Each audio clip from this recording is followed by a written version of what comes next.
slogan itu back to nature itu telah menjadi tren gaya hidup sehat masyarakat dunia. Artinya kembali kita ke alam. Nah, itu yang dijadikan sebagai pupuk untuk memperbaiki kesuburan tanah. Ya kan?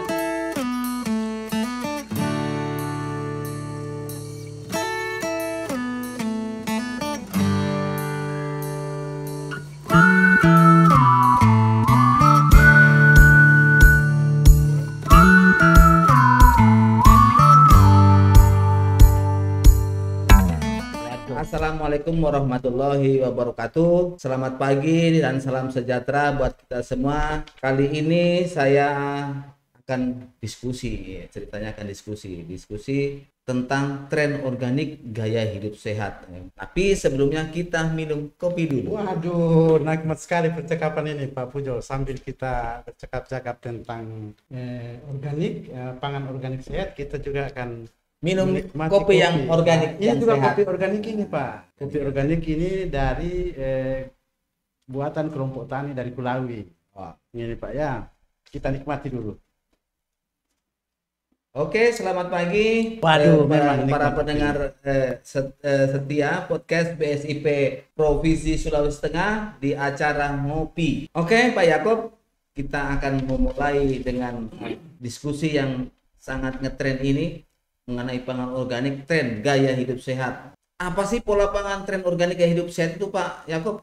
Waduh, baru dengar aja judul percakapan ini sudah sudah menarik untuk dicerna. Gaya pangan organik, tren gaya hidup sehat. Ya. Nah, tentu ini kita akan mengundang kelompok tani, Gapoktan, KWT, semoga bisa bersama-sama untuk menikmati percakapan ini. Ya, jadi slogan itu back to nature itu telah menjadi tren gaya hidup sehat masyarakat dunia. Artinya kembali kita ke alam. Toh? Jangan kita mengkonsumsi pangan yang sudah terkontaminasi dengan berbagai macam terkontaminasi Dengan bahan-bahan kimia. dengan bahan-bahan kimia. Itu yang saya maksudkan itu Pak Pujo. Dan itu perlu pembelajaran. Nah, sehingga kita boleh pola makan kita itu sehat, toh, dan kini sudah menjadi tren masyarakat dunia.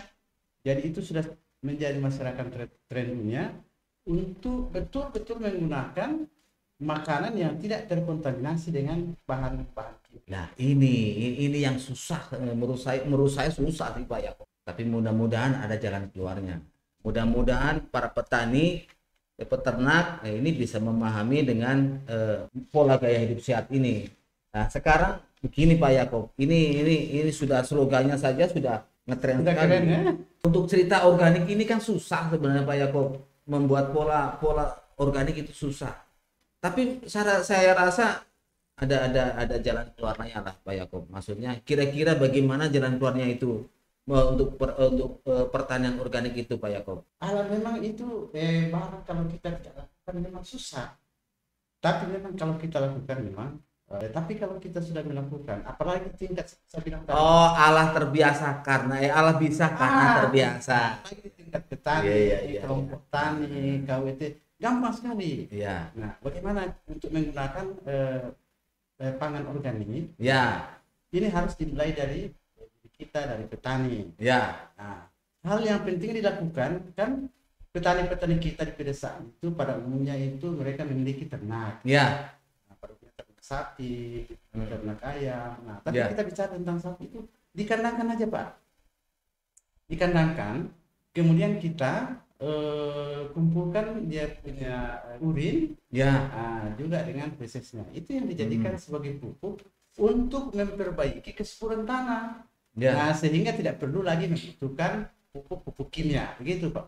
Ini ada hal yang baru lagi Pak Yakob. Ini karena kebiasaan pola lama yang masih dipakai itu pola semuanya instan. Wah, instan lagi ini karena apa? Semuanya nyemprot pakai racun, semprot rumput juga pakai racun, banyak ulat pakai racun. Nah, yang saya bingung ini Pak Yakob, maksudnya kalau katakanlah kita tanaman organik itu di sebelah ada tanaman yang kita mau belajar yang organik, yang sebentar lagi belum, itu kira-kira termasuk organik nggak sih Pak Yakob?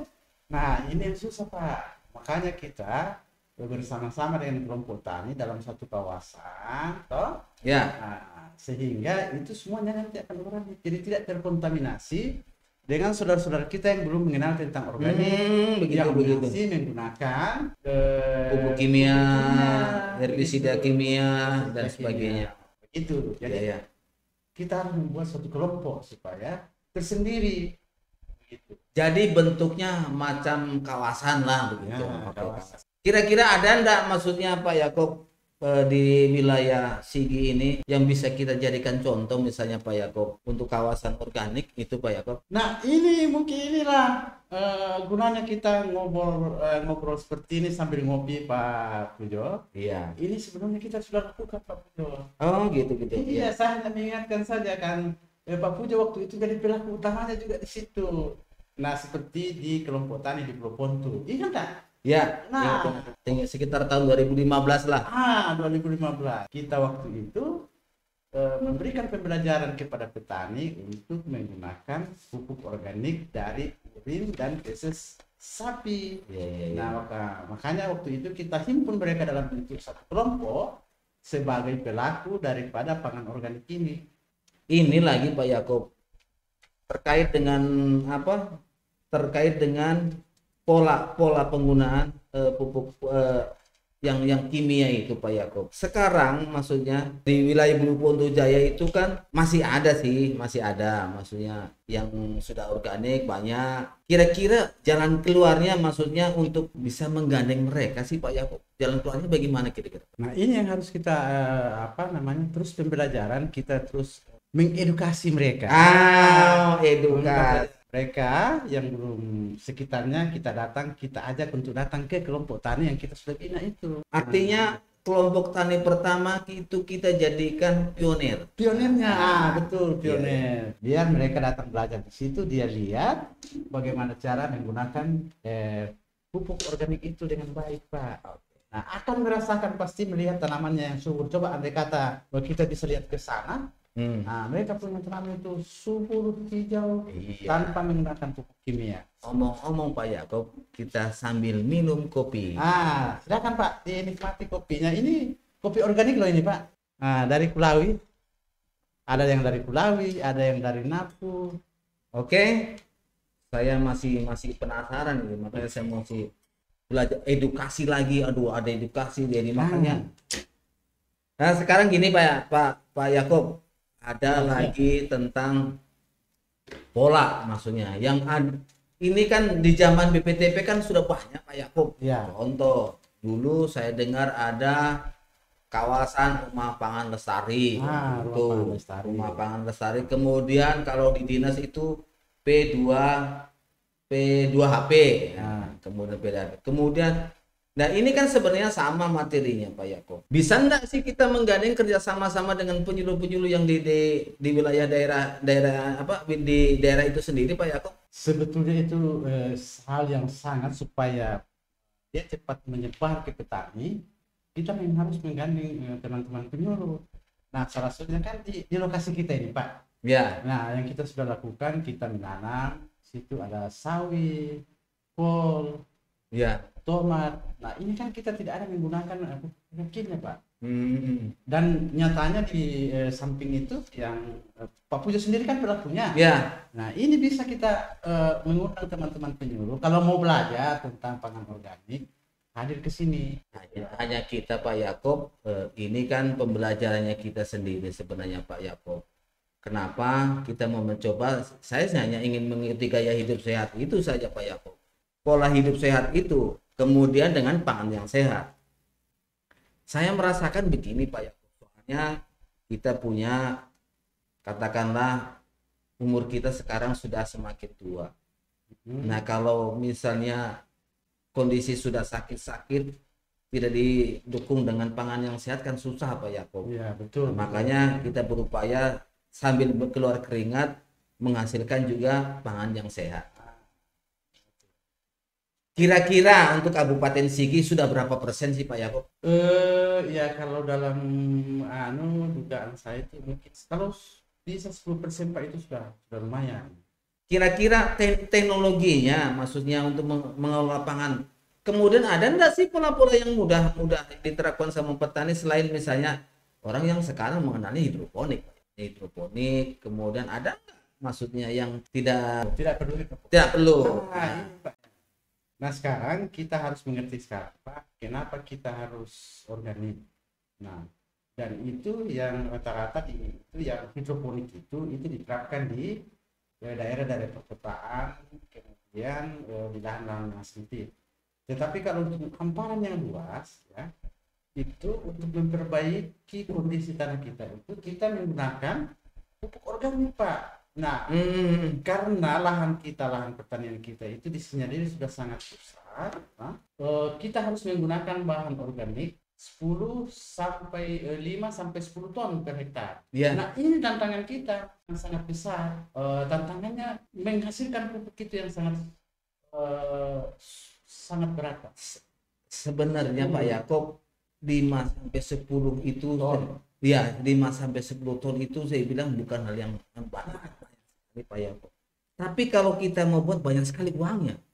Nah, ini namanya. Cuma memproduksinya nih Pak punya yang sangat. Jadi punya keterkaitan sebenarnya sangat menarik sekali. Jadi selain pangan organik, menghasilkan pupuk organik, itu semua juga jadi uang semua sebenarnya. Nah, tapi akan oke lah, akan itu belakangan. Yang jelas akan kita lanjut bagaimana mengenai potensi pertanian organik. Oke.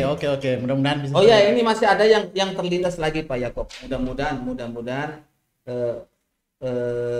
para petani ini tergiur bukan hanya tergiur saja, tapi tergiur mau berbuat. Nah, kalau tergiur saja sama dengan bohong. Sekarang ada yang mengenai pengolahan pengolahan potensi pertanian organik. Kita akan kembali ke pertanian organik lagi nih. Tadi sudah banyak dari cerita organik, kemudian cerita pupuk ini terpotong lagi. Makanya saya bilang sudah putuskan saya, oh tidak, masih banyak. Oke, kita lanjut saja mengenai potensi pertanian organik. Ada nggak persyaratan bahan organik sih kira-kira Pak Yakob untuk beberapa jenis tanaman lah. Misalnya tadi Pak Yakob sudah menyebutkan salah satunya yaitu lahan untuk pertama antara sekitar 5 sampai 10 ton. Itu sudah banyak. Nah, jadi bisa nggak Pak Yakob untuk pola lamanya untuk berikutnya bagaimana Pak Yakob? Apakah akan berlanjut nanti setiap panen tanam lagi, kemudian pupuk lagi, panen lagi, pupuk lagi gitu Pak Yakob? Tidak. Oh tidak. Jadi pangan organik itu untuk penggunaan pupuk itu, ya toh. Nah, kita bagaimana untuk menyehatkan tanah? Kalau bahan organik sudah cukup dalam tanah, ya kita tanah yang berikutnya lagi yang kita berikan pupuk. Iya. Nah, kira-kira berapa tahun kira-kira Pak Yakob? Nah, kalau itu bisa 2 sampai 3 tahun baru kita pupuk lagi, ya kan? Iya. Nah, sambil kita juga memberikan kalau kita tidak menggunakan dari tanah pupuk yang padat, kita nyemprot dengan menggunakan urin itu tadi. Itu petani saya bilang petani organik ini saya harap menjadi petani organik ini. Ya. Jadi urin ini sangat penting Pak, mahal Bapak ini kalau dikelola dengan baik. Bukan main ini, saya bilang urin dikelola jadi uang. Jadi uang. Kotoran dikelola jadi uang. Selama ini kita buang-buang saja. Itu petani, para pendengar podcast, mudah-mudahan para pendengar podcast ini bisa mencerna materinya Pak Yakob tentang pertanian organik, yaitu dengan pola gaya hidup sehat. Amin. Tapi ternyata bukan cuma itu ini Pak teman-teman. Bukan hanya pola pangannya saja, tapi mengenai pupuknya pun mereka bisa. Aduh, keren. Ya. Jadi selain hasilnya pangan yang kita konsumsi sehat, petani juga bisa mendapatkan uang dengan produksi pupuk organik Pak. Itu keren sekali ya.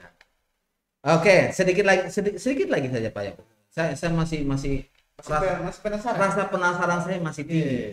Mudah-mudahan ada lagi podcast selanjutnya supaya rasa penasaran saya masih tinggi Pak Yakob. Jadi begini, ini tanaman kan sekarang saya taruh katakanlah pupuk kandang, kemudian ada tadi yang sudah harus menggunakan urin. Sekarang apakah sudah terpenuhi Pak Yakob? Maksud saya, maksudnya NPK-nya itu maksudnya Pak Yakob. Dari pola dari pemberian itu apakah sudah terpenuhi Pak Yakob? Nah, ini memang kalau kalau memang baru pertama kali mungkin belum. Oh iya. Namanya kita organik itu jangan kita campurkan dengan kimia. Jadi harus berkelanjutan. Harus berkelanjutan. Nah, ya. Pak. Jadi terus kita menggunakan